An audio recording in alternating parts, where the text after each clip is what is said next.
চাঁদপুরের মতলব উত্তর উপজেলার মেঘনা নদীর পাড় ঘেঁষে অবৈধ বালু উত্তোলনের কারণে ধ্বংসের মুখে ঘেনা ধনাগদা বন্যা নিয়ন্ত্রণ সেচ প্রকল্পের ৬৪ কিলোমিটার বেড়িবাঁধ। জীবন জীবিকা রক্ষায় পরিবেশ সন্ত্রাস বন্ধের দাবি স্থানীয়দের। বালু উত্তোলন বন্ধে ব্যবস্থা নেওয়ার আশ্বাসেই দায় সেরেছে স্থানীয় প্রশাসন। মোর্শেদ আলমের তথ্য ভিডিওচিত্রে সৈয়দ মাদি হদিতের রিপোর্ট।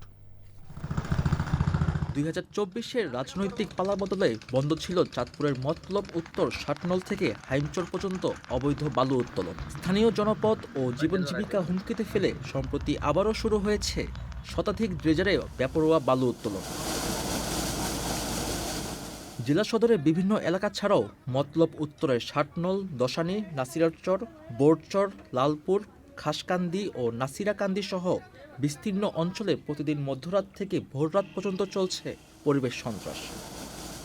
ঘটনায় ক্ষুব্ধ প্রতিক্রিয়া স্থানীয়দের। বালু কাটলে ক্ষতিগ্রস্ত হয় এবং কৃষি আমরা যারা আছি হ্যাঁ ও ক্ষতিগ্রস্ত হয়, ধান ভাঙতে পারি না।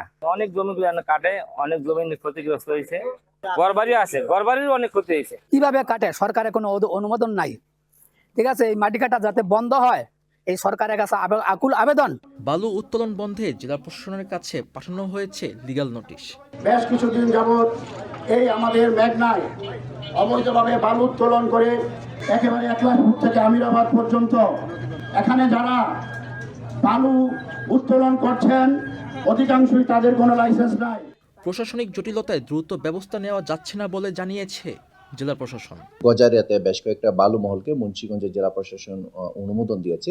তো সেই ইজারাদাররা অনেক সময় তাদের সীমানাতেই তারা বালি কাটে, কিন্তু প্রায় সময় যখন নৌ পুলিশ এবং কোস্টগার্ড থাকে না, আমরা শুনেছি যে তারা আমাদের চাঁদপুরের সীমানার দিকে এসে তারা অনেক সময় বালি কাটতে চায়। তা আমরা গতকালকে অনেকগুলো অভিযান করেছি। বিস্তৃত জনপদে সুরক্ষা ও আর্থসামাজিক উন্নয়ন জারি রাখতে বালু খেকোদের দৌরত্ব বন্ধের দাবি সচেতন মহলের।